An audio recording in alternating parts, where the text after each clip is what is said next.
Hey folks, welcome back to another episode of Soaring Profits. As always, it's Patrick, and James.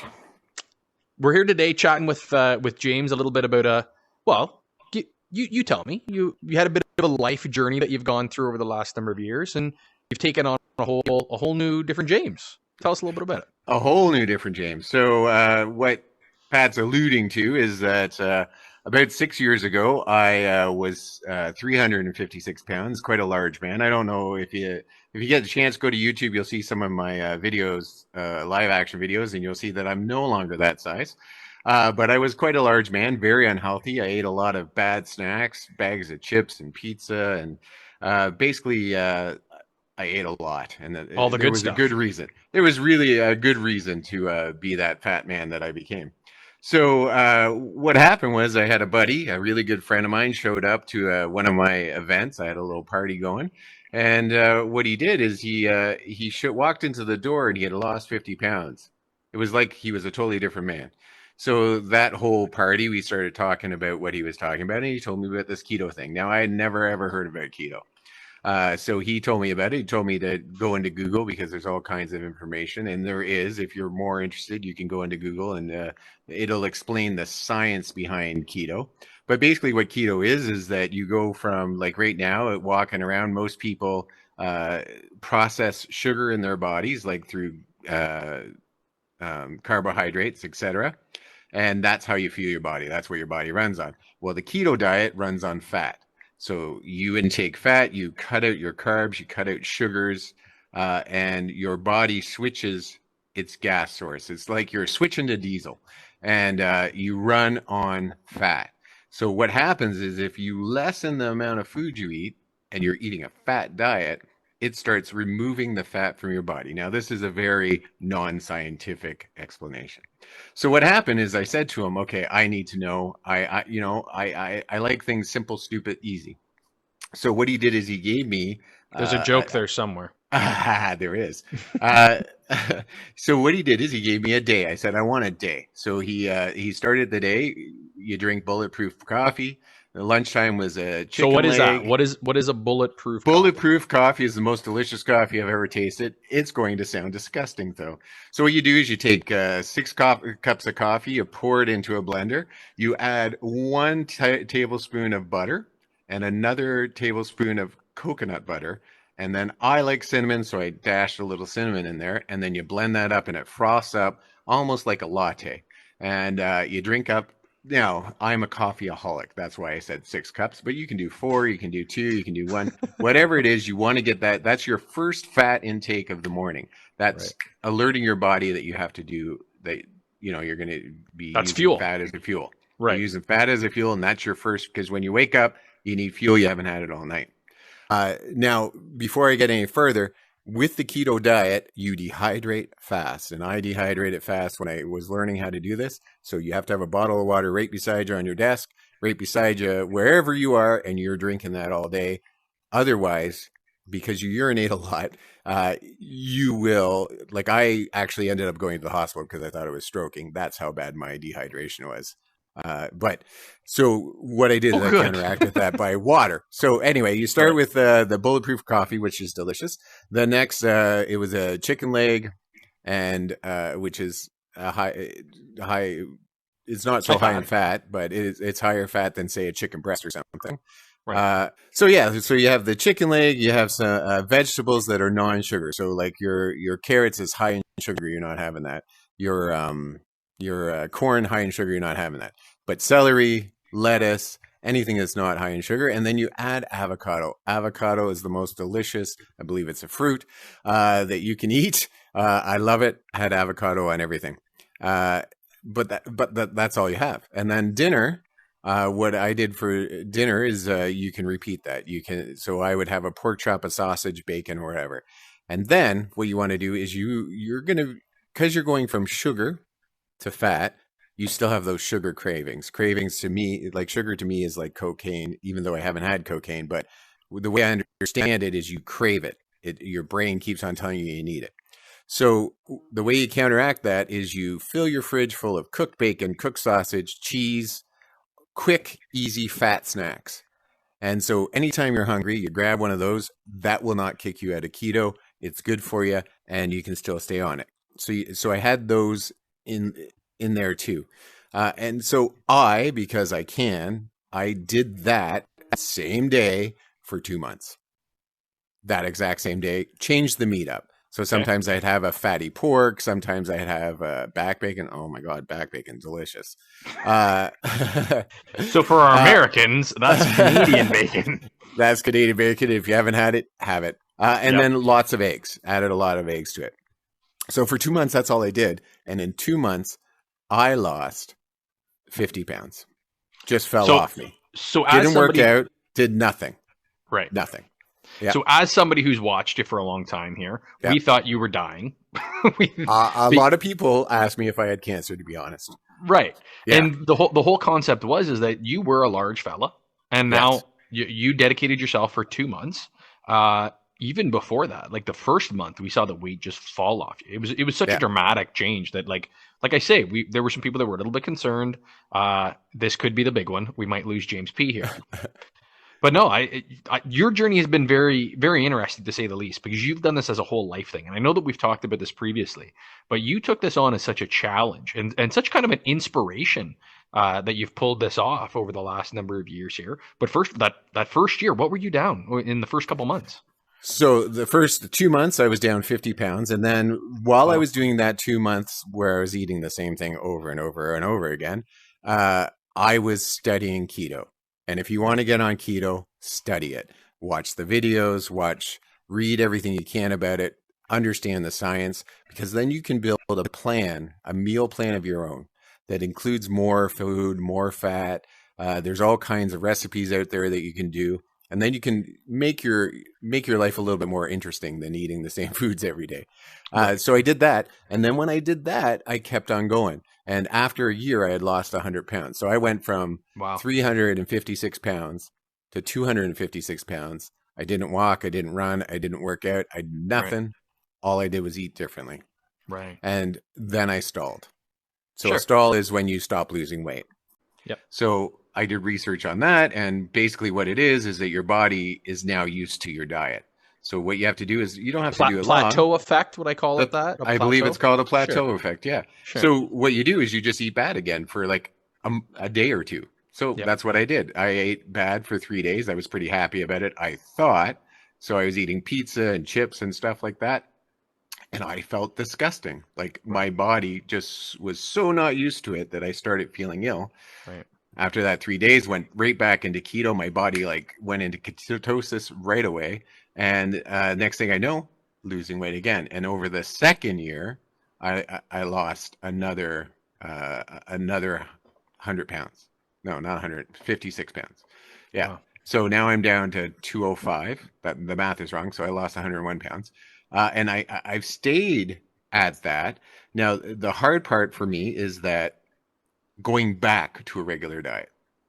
Sure. That's what I've been struggling with for the last 4 years is I'm trying to figure out how to manipulate, not totally go out of keto, but I also don't want to go back to sugars. So I've cut sugars out of my life, and now I'm eating healthy, probably like normal people eat. I'm eating healthy vegetables. I'm not eating potatoes. I'm not eating rice. I'm not eating noodles. Yep. But I am eating vegetables. I'm eating meat. I have the occasional wrap because I like wraps, Right. and that's what I'm doing now. But there was a mental component too, because after I had lost all that weight, I didn't feel happy. My life hadn't changed that much.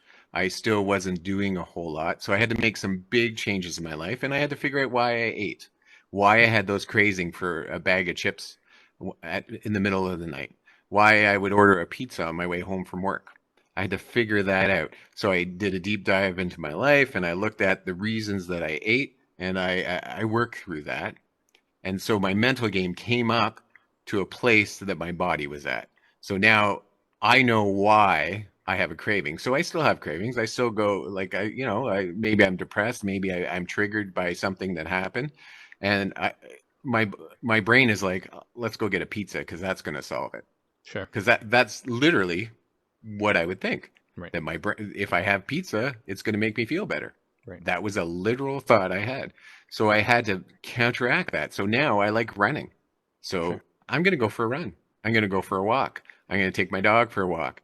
I'm going to not buy that pizza. I'm going to replace it with something else that actually gives me joy. Sure. I found, and again, something that you've done for me is you've talked to me and coached me kind of through my keto as well. I didn't have, a massive weight loss or anything like that, but through my process, it's been a little bit more of just maintaining, right? Like I'll be Yeah. 36 here in the summer. I'm in the office a lot. I don't get a lot of the gym time, which I know that's a terrible excuse, but I just don't. I'm kind of busy with life and running around and doing all the things that we do and creating this, Yeah. right? Well, you So do have like multiple businesses, a child, we uh, run.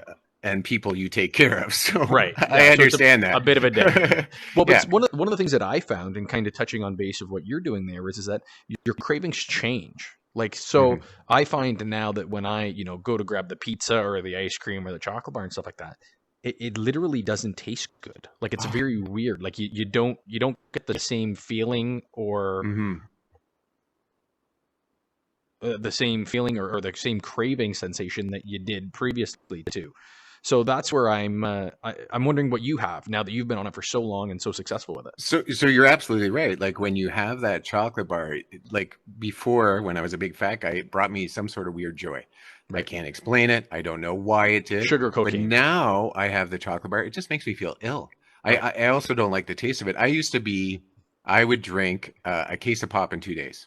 Wow. Literally, that's 24 pops, 12 pops a day. I recently, because I was out with I believe it was my son. We were on a drive because I was picking him up. We stopped at Popeyes. Popeyes is in Canada now, and when I got stopped there, I got a pop. I took one sip of it and I couldn't drink it. It was the Right. most disgusting thing I've ever tasted in my life. I Right. don't know how I enjoyed pop, Yep. and I used to drink 12 a day. Your cravings change, Right. but you have to get past it. You have to get, So talk to me a little bit about the keto flu, because I know that's something that people talk oh, about and it's a bit of yes. a barrier, right? Yeah, actually, you know what's funny is my running group, there was a guy that was talking to me about keto and he struggled with it. His wife is doing well, but he's struggling. And it was because he always felt awful. So what I found out, so what happens is your body, like I said, switches from sugar to fat. Well, when your body does a major change like that, it gets a little sick. It's learning how to use this new fuel. So you might, it's different for everyone. You might get a headache, you might get fevers, you might feel dizzy, you might basically you feel like a flu. Your tummy, this is one big thing. Your body just evacuates everything, gets rid of everything, if you know what I mean. And I think you do. And that happens almost immediately. Like the next day, as soon as your body goes into ketosis, yeah, Yep. Ketosis. your body evacuates everything and you start feeling ill, almost like you have a flu. Now, normally it's about 24 hours, but sometimes for some people it's longer. For me, it was longer. I was, but it was because I was dehydrated. I Sure. wasn't drinking enough water. Right. So I was feeling ill. Once I brought up my water intake to it's a big level. Like literally, you You do got to be have that chugging bottle of water. water. Yep. You got to be chugging water all the time, and that just kills the keto flu. Right. It's not even a thing. And Right. so if you start keto and do the water, Yep. add lemon to it, anything like that, then you'll counteract this flu. But Cool. a lot of people do get it, and it is a barrier because people think they feel awful. Right. But what it actually did for me, and I know you've explained this too, once I got into that fat burning fuel, I have never had so much energy. I miss it. It's I wild. want to go back on keto Yep. again for that. I can't even explain. I felt like a superhero. I Right. could do anything. I could go for a run. I wanted to be constantly moving. My brain was firing at a level it hadn't been firing at in a long time. I was creative. I was ready to just, do anything. In fact, I was signing, like you thought I was crazy because I was signing up for things and doing all these different things and trying out things because I had all I this think we, energy I now. think we called it midlife crisis, but who's to I say? believe so. Yeah, I think that was when I cut down a tree. But That's that's that's a another story for story. another day. Yeah. Well, picture this. I was surrounded by tree limbs and I called my buddy who had a truck and Yep. said, "Hey, can you go over, because I got some tree limbs. And Hey, buddy, you all right? yeah, and that This was is the not first a thing. little. This is not a little tree. Like, this is a 150-year-old massive tree, and I pull up, and he's going. He's half in a tree, and I pull up, and his entire lawn is tree. So I go, oh no, he's finally lost it. Yeah, it's And over. this was all keto. But you just have all kinds of energy. I love it. So that part about it is amazing. And you've talked about that Oh, when 100%. you're not on keto, Yeah. you feel it, right? Oh, 100%. And that's where I think that it's an interesting concept. This is something I think that, is there a way that we can kind of, I know that you've done the majority of your journey through keto up until this point, but how can we get our followers to kind of follow along with what you're doing now and some tips and advice? Because you've been super successful with this. So I know I've been doing some live content. I just, there's some more that's going to come out. So basically, I talk about my running because I'm on a running journey now. Love running.